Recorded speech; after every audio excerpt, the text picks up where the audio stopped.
Merhaba arkadaşlar, örgü kanalıma hoş geldiniz. Kız bebeklerimiz için kolay ve güzel tığ işi elbise yaptım. Bugün bu elbise anlatımını sizlerle paylaşmak istiyorum. Bakın kar tanesi gibi beyaz bir elbise yaptım. Elbisenin modeli çok kolay arkadaşlar. Herkes yapabilir bu model elbiseyi. Çok kolay, bir günde yapıp bitirebilirsiniz. Arkadan düğmeli yaptım bakın. Kullanışlı bir elbise. Siz bu düğme yerine tercihinize göre ip kordonlar yaparak bağlamalı olarak da kullanabilirsiniz. Elbise örgüsüne yakanın buradan başlıyoruz. Zincir yaparak başlıyoruz. Ben bugün bu elbise anlatımını 3 aylık bebek için yaptım. 3-6 ay arası bebek için uygun. Yeni doğan bebek de kullanır. Siz daha büyük yapmak istiyorsanız bu arttırma sırasını 1 veya 2 sıra yaparsanız fazla, 6-12 aylık bebek için olur. Bu başlama zincirini fazla başlayıp arttırma sırasında fazla yaparsanız 1-2 yaş arası çocuklarınız için olur. Bu elbise örgüsünde iplik olarak ben bugün bu ipliği kullandım. Kullandığım iplik üzerinde 100 gram iplikte 240 metre var. Bu iplikten 1,5 adet iplik kullandım. Ben bugün beyaz renkliği yaptım. Bakın bu renk ipliği kullandım. Siz tercihinize göre bu elbise örgüsünde her marka iplik ve renklerini kullanarak yapabilirsiniz. Her renk iplik ile çok güzel oluyor. Tığ olarak 5 numara 3 milimetre tığ kullandım. Benim elim çok sıkı değil. Yaptığım örgüler yumuşak oluyor. Sizin eliniz sıkıysa 3,5-4 milimetre tığlarla yaparsanız daha güzel örgü elde edersiniz arkadaşlar. Buna takım yapmak isterseniz bakın altında kullanılmak üzere bu şekilde bir külot yaptım. Takım oluşturdum. Buna yine çok güzel çiçekli bir şapka yaptım bakın.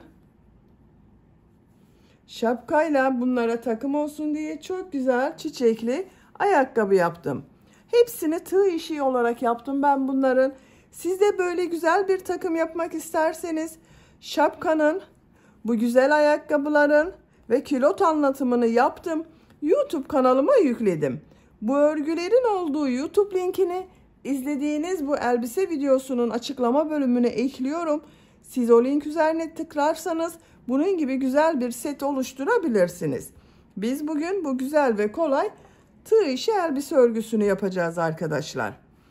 Ölçülerini videonun sonunda ölçüyorum. 3 aylık bebek için yaptım.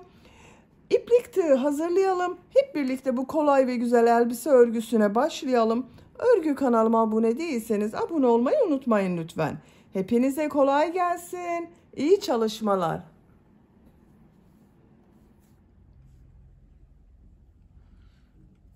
Örgüye yakadan zincir yaparak başlıyorum. İlk ilmeği ben bu şekilde yapıyorum. Size nasıl kolay geliyorsa ilk ilmeği öyle yapabilirsiniz. Zincirleri yapmaya başlıyorum. Çok sıkı zincirler yapmıyorum. 79 zincir yapalım. 79 zincir yaptım. Bu 79 zincirin kaç santimetre olduğunu ölçüyorum.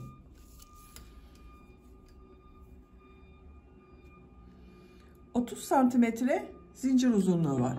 Benim elimin sıklığına göre 30 santimetre için 79 zincir yaptım. Bu sırada yaka ayrımlarını yapacağız trabzanlarla birlikte. Tığ üzerine iplik alıyorum. 3 ilmek atlıyorum. 1, 2, 3, 4. ilmek içine trabzan yapıyorum. Bu 3 ilmek atladığımda bir trabzan. Buraya 10 trabzan yapıyorum. Bu 1, 2, 3, 4, 5, 6, 7, 8, 9, 10. 10 trabzanı yaptım.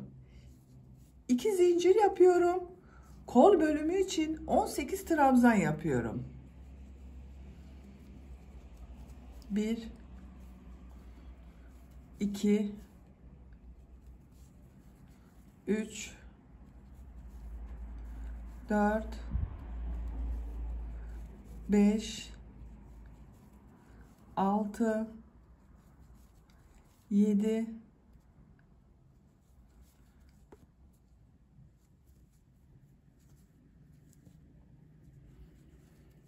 8, 9, 10, 11, 12, 13, 14, 15, 16,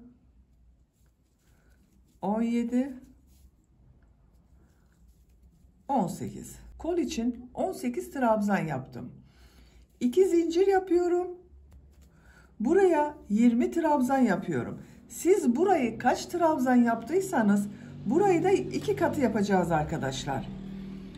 Ben burayı 10 trabzan yaptım. Buraya da 20 trabzan yapıyorum. 1, 2, 3, 4, 5, 6, 7, 8, 9, 10, 11, 12, 13, 14, 15,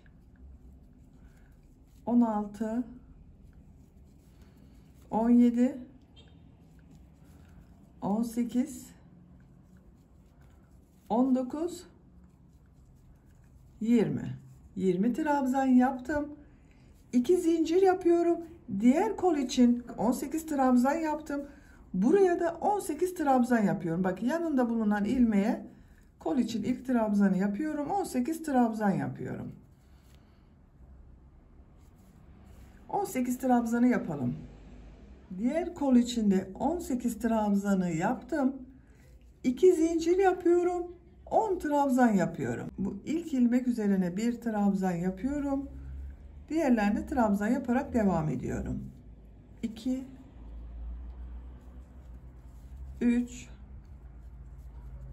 4,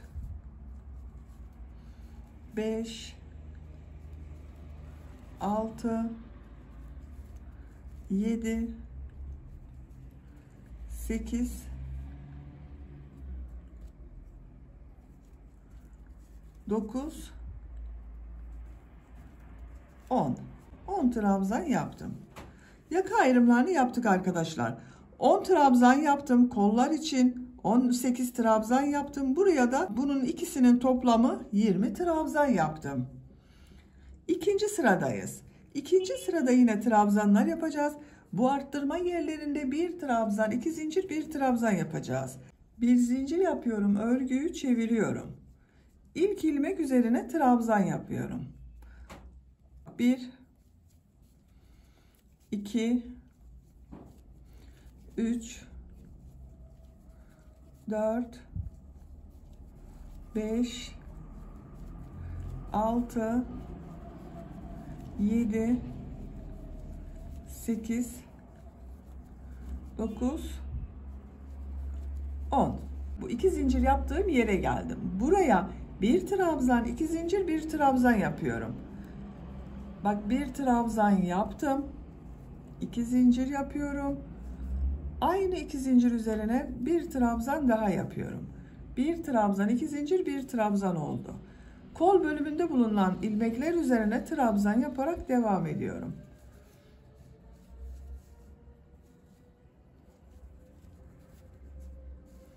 Buraya kadar devam edelim. 2 zincirli boşluğa geldim. Buraya yine bir trabzan, 2 zincir, bir trabzan yapıyorum.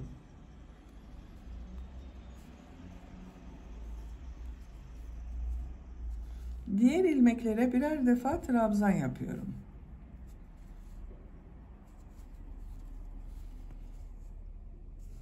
Buraya kadar devam edelim. Trabzanları yaptım. Bu 2 zincir üzerine yine bir trabzan, 2 zincir, bir trabzan yapıyorum.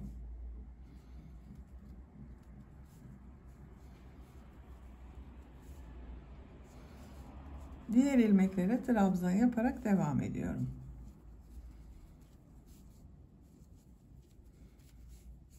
Buraya kadar devam edelim. Bu arttırma yerine yine bir trabzan, 2 zincir, bir trabzan yapıyorum.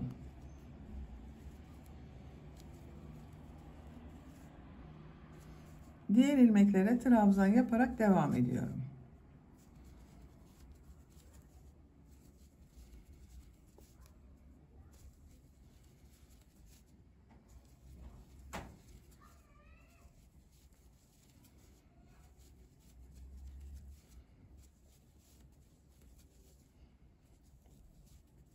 Sıra sonuna kadar yaptım. Burada 3 ilmek atlayarak yaptığım bir trabzan vardı. Bu son zincir üzerine bir trabzan yapıyorum. Burada da yine 2, 4, 6, 8, 10, 11 trabzan oldu. Sıra başında 11 trabzan oldu. 10 trabzan yaptık, bir arttırma yaptık. Burada da 11 trabzan oldu. Bakın arkadaşlar, yakanın şekli böyle. Arttırmalar artık bu bir trabzan, 2 zincir, bir trabzan şeklinde devam edecek. Üçüncü sıradayım. Bir zincir yapıyorum, örgüyü çeviriyorum. İlk ilmek üzerine trabzan yapıyorum. Diğer ilmekleri de trabzan yaparak devam ediyorum. Buraya kadar devam edelim. Arttırma yapacağım yere kadar bak trabzanları yaptım. Bu 2 zincir üzerine bir trabzan, 2 zincir, bir trabzan yapıyorum.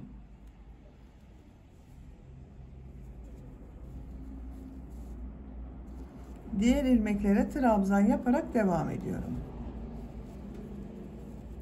Bakın arkadaşlar, burada yine bir trabzan, 2 zincir, bir trabzan yaptım. Trabzanlar yaparak devam edelim. Burada ve burada yine bir trabzan, 2 zincir, bir trabzan yapalım. Sıra sonuna kadar tamamlayalım. Sıra sonuna kadar tamamladım. Arttırma yerlerinde bir trabzan, 2 zincir, bir trabzan yaptım. Diğer ilmeklere birer defa trabzan yaptım. Yakanın şekli böyle.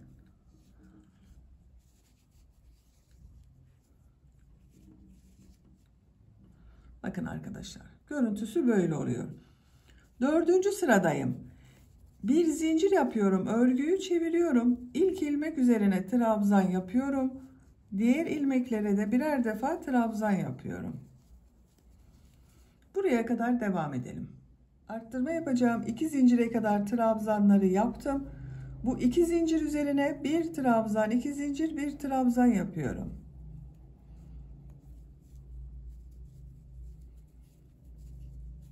Diğer ilmeklere birer defa trabzan yapıyorum. Bakın. Yakanın şekli artık bu şekilde devam edecek arkadaşlar. Arttırma yerlerinde bir trabzan, 2 zincir, bir trabzan yapalım. Diğer ilmeklere birer defa trabzan yapalım. Yapacak olduğunuz çocuğun büyüklüğüne göre bu yaka sırasını her sırada arttırmalar yaparak 8, 9, 10, 11, 12 sıra olarak istediğiniz ölçüye kadar tamamlayalım gelelim. Yaka örgüsünü bu 4 yerden bir trabzan, 2 zincir, bir trabzan arttırmalar yaparak 9 sıra olarak tamamladım. Sayıyorum: 1, 2, 3, 4, 5, 6, 7, 8, 9. Santimetre olarak ölçüyorum. 9 santimetre yükseklik var. Benim ölçüme göre bu 9 santimetre yeterli arkadaşlar. Siz biraz büyük olsun istiyorsanız bunu 10-11 sıra olarak devam edebilirsiniz. Arttırmalara devam edebilirsiniz. Şu şekilde de görelim. Bakın, yakanın görüntüsü böyle oldu. 10. sırada kol bölümünü gövde bölümünden ayırıyorum. Artık gövdenin örgüsüyle devam ediyorum. Kolları ayırmadan önce bu iki ucu birleştiriyorum. Tek parça olarak gövde yapıyorum arkadaşlar. En son ilmek ile diğer tarafta bulunan şu ilk ilmeği ilmek kaydırma yaparak sırayı birleştiriyorum. Bakın, tek parça oldu. 2 zincir yapıyorum. Örgüyü çeviriyorum. Bu ilk ilmek üzerine trabzan yapıyorum. Diğer ilmekleri de trabzan yaparak devam ediyorum.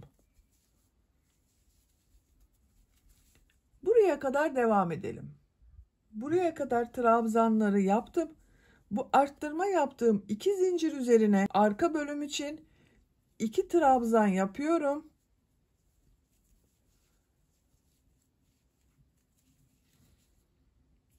Kol altı yapmak için 3 zincir yapıyorum. Çok sıkı zincir yapmıyorum. 3 zincir yaptım. Tığ üzerine iplik alıyorum. Kolda bulunan bütün ilmekleri atlıyorum. 2 zincir üzerine ön bölüm için 2 trabzan yapıyorum.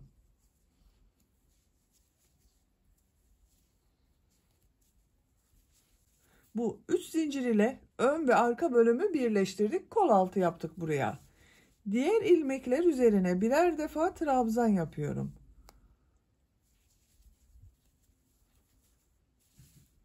Buraya kadar devam edelim. Diğer arttırma yerine kadar ön bölümde trabzanları yaptım. Bu 2 zincir üzerine ön bölüm için 2 trabzan yapıyorum.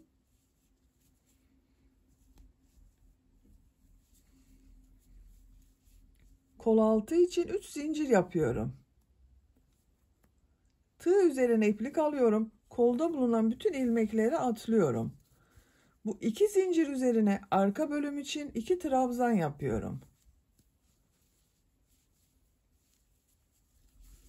Diğer ilmeklere birer defa trabzan yapıyorum.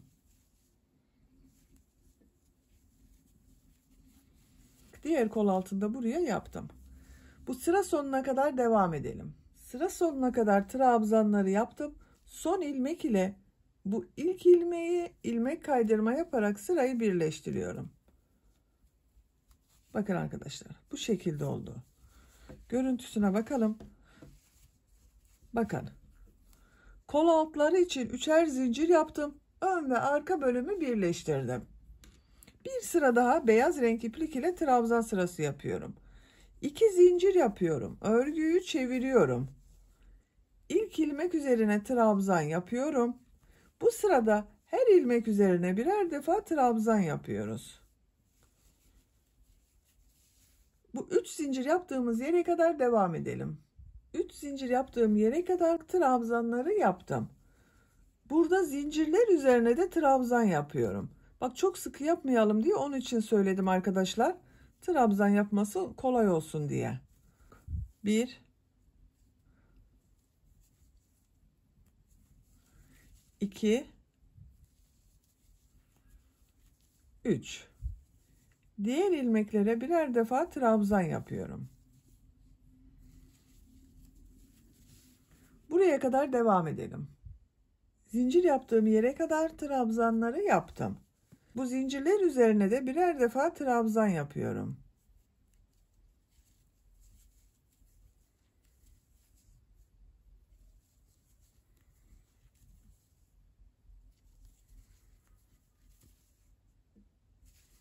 Diğer ilmeklere birer defa trabzan yapıyorum.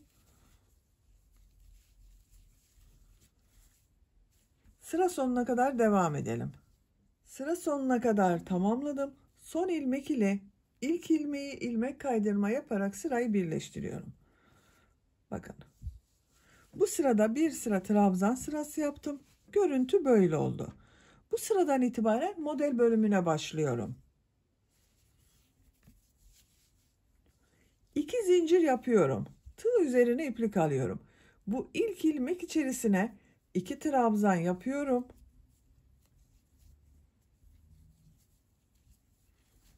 Bu 2 zincir yaptığımda bir trabzan arkadaşlar.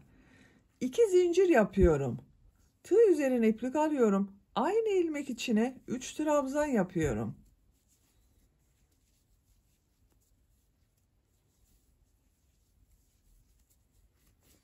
Üç trabzan, 2 zincir, 3 trabzan oldu. Tığ üzerine iplik alıyorum.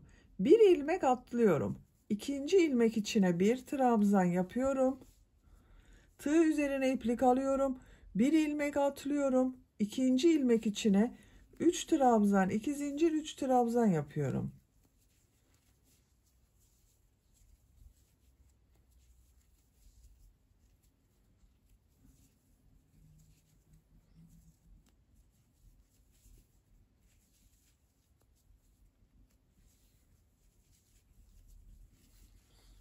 3 trabzan, 2 zincir, 3 trabzan yaptım aynı ilmek içine.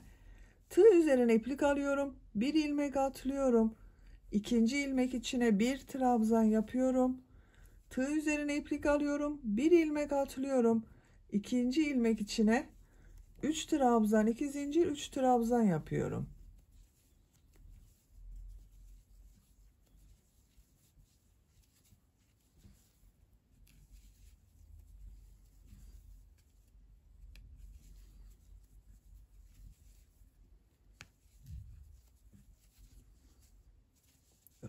Sıra sonuna kadar devam edelim. Sıra sonuna kadar tamamladım. Sıra başında model ile başladım. Sıra sonunda bir trabzan ile bitirdim arkadaşlar. Bunun birbirini tamamlaması gerekiyor. Onun için bak bu şekilde yaptım. Model sırasının denk gelmesi için kol altı yaptığım burada bir ilmek atlamadım. Bir trabzandan sonra ikinci ilmeğe model yaptım. Burası denk gelsin diye. Siz de buna göre ayarlama yapabilirsiniz. Son ilmek ile ilk ilmeği ilmek kaydırma yaparak sırayı birleştiriyorum. Bakın bu sırada model yerleştirmesini yaptım. Görüntü böyle oldu. İkinci model sırasındayım. İlmek kaydırma yaparak bu iki zincirli boşluğa geçiyorum. Bu ilmeğe tığ takıyorum. İlmek kaydırma yapıyorum.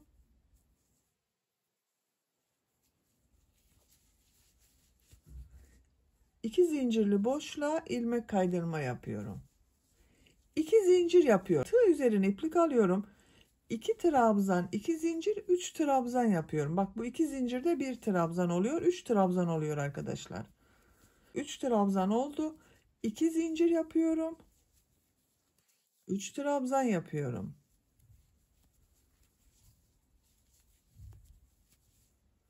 Tığ üzerine iplik alıyorum.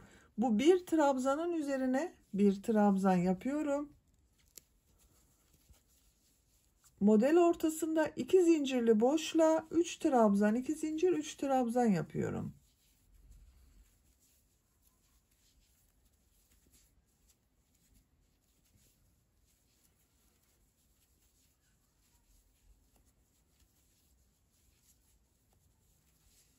Üç trabzan, 2 zincir, 3 trabzan yaptım. Tığ üzerine iplik alıyorum. Bu bir trabzanın üzerine bir trabzan yapıyorum. Model ortasında 2 zincirli boşluğa 3 trabzan, 2 zincir, 3 trabzan yapıyorum.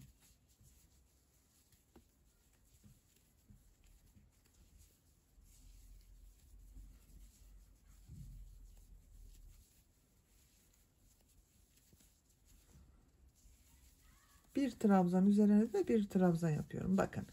Model bu şekilde devam ediyor. Sıra sonuna kadar devam edelim. İlmek kaydırma yapalım, birleştirelim. Bir sonraki sıraya başlayalım. Elbisenin örgüsünü yapacak olduğunuz çocuğun büyüklüğüne ve tercihinize göre bu beyaz renk iplik ile devam edebilirsiniz. Aralarda renkli iplikler katabilirsiniz arkadaşlar. İstediğiniz renk sıralamasıyla yapabilirsiniz. Elbisenin örgüsünü tamamlayalım. Model sırasını yapacağım ölçüye göre tamamladım. 1, 2, 3, 4, 5, 6, 7, 8, 9, 10, 11, 12, 13, 14, 15 sıra yaptım. Santimetre olarak ölçüyorum. Bakın kol altından 21 santimetre yükseklik var. Ben bugün bu elbiseyi 3 aylık bebek için yapıyorum. 21 santimetre yaptım arkadaşlar. Siz tercihinize göre daha uzun veya daha kısa yapabilirsiniz. Bu model sırasını istediğiniz kadar tekrarlayabilirsiniz. En son bakın burada ilmek kaydırma yaparak bitirdim. Son sırayı yapıyoruz. Buraya bir sık iğne yapıyorum. Tığ üzerine iplik alıyorum. Şu model ortasına bir trabzan yapıyorum. 2 zincir yapıyorum. Burada yaptığım trabzana bakın tığı şu şekilde takıyorum. İplik aldım. Çıkardım. Pıtırcık model yapıyorum. Bakın tekrar gösteriyorum. Tığ üzerine iplik alıyorum. Trabzan yapıyorum. 2 zincir yapıyorum. Trabzana tığı şu şekilde takıyorum. iplik aldım, çıkardım. Bundan 6 tane yapacağız arkadaşlar. Bakın 1 2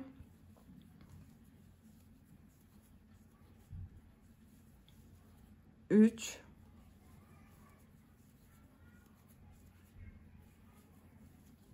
4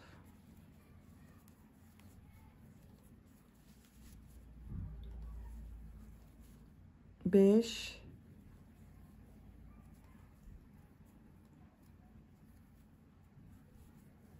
6 1 2 3 4 5 6 pıtırcık model yaptım.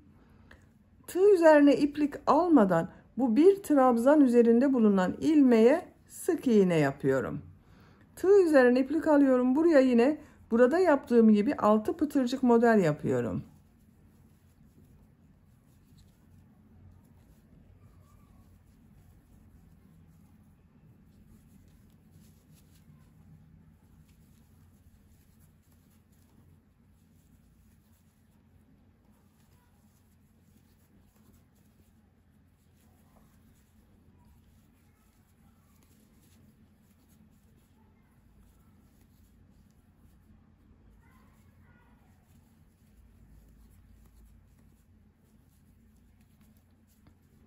Altı pıtırcık model yaptım. Trabzan üzerinde bulunan ilmeğe sık iğne yapıyorum. Bakın bu şekilde model oluyor. Sıra sonuna kadar devam edelim. Sıra sonuna kadar tamamladım. İlk ilmek ile ilmek kaydırma yaparak birleştiriyorum. İpliği kesiyorum. Bakın arkadaşlar, model bu şekilde oldu. Çok güzel oldu. Etek ucunun görüntüsü böyle görünüyor bakın. Şimdi yaka örgüsünü yapalım. Yaka örgüsünde sık iğne yapacağız. Buraya bir tane düğme iliği yapacağız arkadaşlar. Bakın şu ortadan başlıyorum. İpliği bağlıyorum.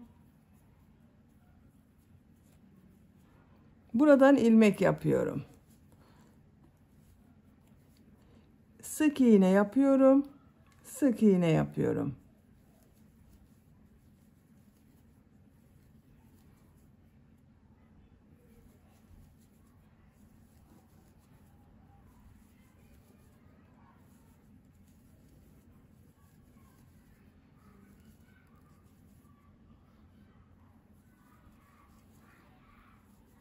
Buraya kadar bakın sık iğne yaptım. Ben bir düğme yapıyorum. Siz daha büyük yapıyorsanız bu elbise örgüsünü arkadaşlar, şuraya da bir düğme yapabilirsiniz. Düğme iliği yapacaksınız. Karşısına düğme dikilecek. Ben küçük elbise yaptığım için bir düğme yeterli. Ben düğme yapıyorum. Siz tercihinize göre bu düğme iliğini yapmadan buraya ip kordon yapabilirsiniz. Bir ip kordon karşıya yapıp bağlamalı kullanabilirsiniz. Düğme iliği için 7 zincir yapıyorum. Bakın ben bu düğmeyi dikiyorum arkadaşlar. Bunun geçeceği kadar düğme iliği yapıyorum. 7 zincir yaptım. Aynı ilmeğe sık iğne yapıyorum. Bakın şu şekilde düğmenin geçeceği kadar. Yaka çevresinde sık iğne yaparak devam ediyorum. Her ilmek üzerine sık iğne yapıyorum. Sıra sonuna kadar devam edelim. Yaka çevresinde sık iğne yaparak bakın buraya kadar tamamladım.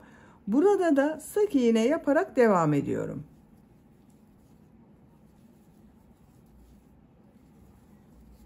Buraya düğme dikeceğiz arkadaşlar. Bakın bu düğme iliğinin tam karşısına düğme dikeceğiz. Sıra sonuna kadar devam edelim. Sıra sonuna kadar tamamladım. Bakın bu şekilde sık iğne yaptım. Buraya da düğme diktim. Bu düğme iliğine takacağız bakın arkadaşlar. En son yaptığım ilmeği şu ilk ilmek ile ilmek kaydırma yaparak birleştiriyorum. İpliği kesiyorum. Bakın yaka çevresinde sık iğne yaptım. Düğme biriti yaptık. Düğmesini diktim. Yaka bölümü hazır. Şimdi kol örgüsünü yapalım. Bakın ben kol örgüsünün birini buraya yaptım. Diğer kol örgüsünü sizinle yapalım. Kol altından başlıyorum. Bakın şu ilmekten Bir ilmek yapıyorum.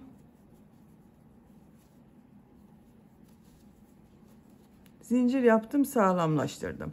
2 zincir yapıyorum. Aynı ilmeğe sık iğne yapıyorum. Şu ilmeği atlıyorum. Bakın bu ilmeğe bir sık iğne, 2 zincir, bir sık iğne yapıyorum.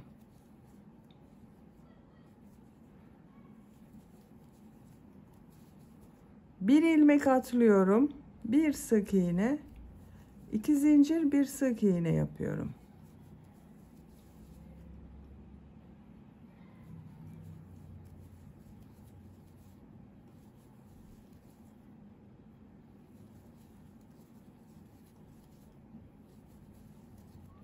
Bu şekilde pıtırcık modeller yapıyoruz. Sıra sonuna kadar devam edelim. Sıra sonuna kadar tamamladım. İlmek kaydırma yaparak birleştiriyorum bakın. İpliği kesiyorum. Bakın kol örgüsü bu şekilde oldu arkadaşlar. Minik pıtırcık modelleri yaptık. Siz de diğer kol örgüsünü aynı bu kol örgüsü gibi başlayıp yapabilirsiniz. Böylece elbise örgüsünü bitirdim. Bakın çok güzel oldu elbisemiz. Buradan giydirip çıkarması da kolay. Bitmiş olarak ölçülerini söylüyorum. Bakın buradan kol altından gövde genişliğini ölçüyorum. 22 santimetre. Yüksekliğini ölçüyorum. Kol altından etek ucuna kadar olan yükseklik